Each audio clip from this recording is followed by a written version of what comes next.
head-to-head in round one. But that's, at the same time, not a terrible thing. It gives you an interesting match in round one, and one loss is not definitive in the WCQ. If it was some sort of single elimination, yeah, I would hate that. But we're going to level tracker.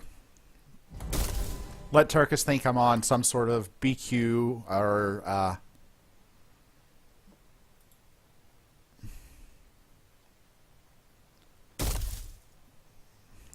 alright.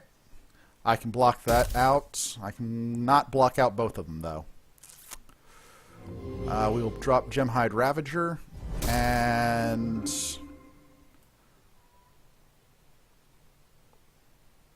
yeah, Roaming Warclaw sounds good. Red Bots is not a good matchup for me, I have found. I'm a little bit doubtful about my odds in this match, to be honest. Especially since I am missing on Braun. Yeah, he is very good at the Aegis Knight deck.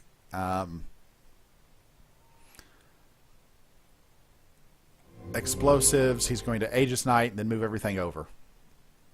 You don't explosives there unless you've got a path forward in that line. That works too.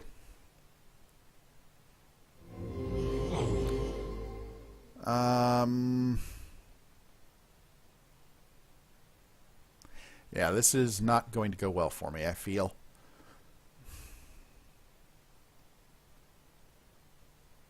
Drop the Ridgeback in 5. I can't block out. Explosives is going to hit me if he's got it. So I just flood the board as much as possible here. Except that I take the 4 damage from the Aeronaut. And battle. Get my 3 damage through. And hope to draw into something useful. If I have a dinosaur still alive, this is a good hand. If I don't have a dinosaur alive, it's a mediocre hand. I really want to drop Braun on top of, say, Pterodon Rex or Roaming Warclaw. Probably, it depends upon board state. And Thunderstomp the Bright Steel off the board. Well, that's interesting. Okay. And that's pretty much a board wipe. The bright side is not much of a bright side. I have to go with the Braun play. Yeah, that's really all I've got here. Braun on top, kill the Nexus Aeronaut.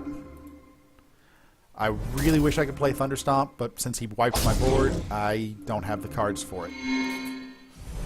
This game is pretty much guaranteed to be a loss. Did not draw spectacularly, but not awful. This turn's almost certainly going to be Roaming Warclaw into Thunderstomp.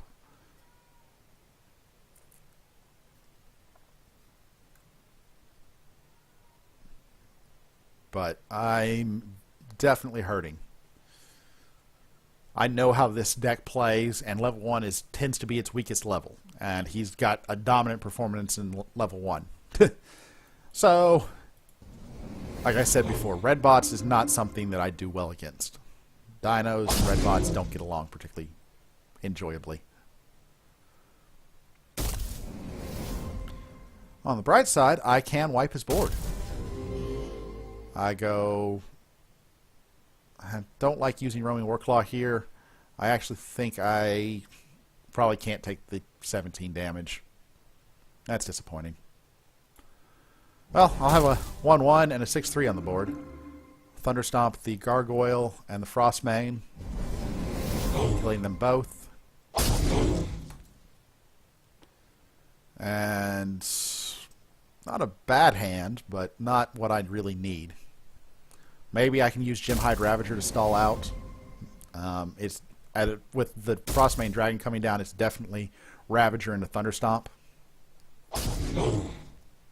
Because I have to kill off the Frostmane Dragon. Yeah, it's definitely Ravager into Thunderstomp. Drop Ravager, it's got the cards for the trigger. And Thunderstomp Frostmane away before it lays its egg. And I get more Brimstone Tyrants to come down and murder me. Unfortunately, the Arbiter is going to be active. I probably should have played Gemhide Ravager in lane 2 to counter an Arbiter played in lane 1. He doesn't have it, but it was a definite possibility. I can play Bremblewood Tracker, battle, and then play out my 2 creatures. And I would rather gain the 9 life than kill the Frostmane Dragon before it becomes a problem. So I Tracker, battle first, killing the Arbiter, allowing me to make my 2 plays. Move the Ravager over to mid so that it discourages the next Aeronaut flying to mid. Drop Shardbound, buffing the Ravager, and play another Ravager. Doesn't really matter where. I'm going to block out the Aeronaut. I fully expect the Aeronaut to move over and hit it, but the Aeronaut is the only thing that he could explosives that takes out the Ravager. If he explosives the Dragon, it's not sufficient to kill the Ravager. It's close, but this is not horseshoes or hand grenades, so close doesn't cut it. And the 12 health gave me a little bit of breathing room that I was missing.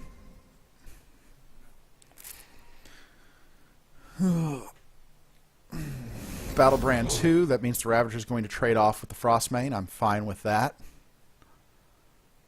Unfortunately, he's played enough Battlebrands that I have a very strong suspicion that I'm going to see...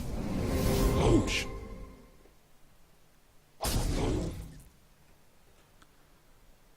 Here I just drop a Dinosaur and Brawn 2. Take out the Nexus Aeronaut, heal back most of the damage. Except that I'm taking 10. But Dino Knight is a pretty decent counter to Brimstone Tyrant. Not perfect, but pretty decent. Unfortunately, because the Brimstone Tyrant got its armor, my 10 attack creature here is not sufficient to kill it. And that is very disappointing. And explosives makes perfect sense. Battle. I'm getting very low on health. And that's probably game.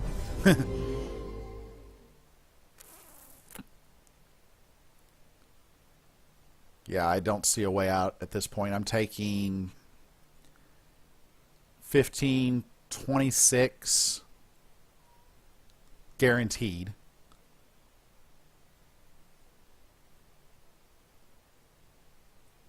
There's nothing I can do to stop that.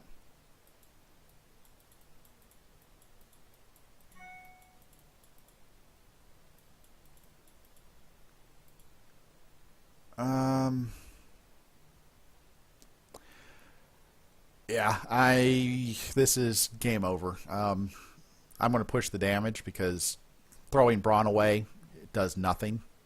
Dropping Borean Windweaver allows me to push the damage here. Dropping Roaming Warclaw, I'm going to take a little bit here, and if I'm very lucky, he doesn't have any removal, and I've blocked out the Gargoyle, which buys me a little bit of time, but not enough. Wow, this is actually a really nice hand. Too bad it's too late. Yeah, there's the Arbiter that takes this hand from really nice to mediocre at best. Battle. Frostmane kills me no matter what I do. I will take out the Brimstone Tyrant with me. But Frostmane has me no matter what I do. I can't block out all 5 lanes. Good game, Turkus.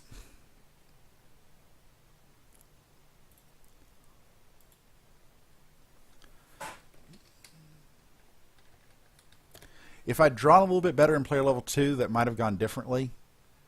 But it wasn't quite to where I needed it to be for me to pull it out.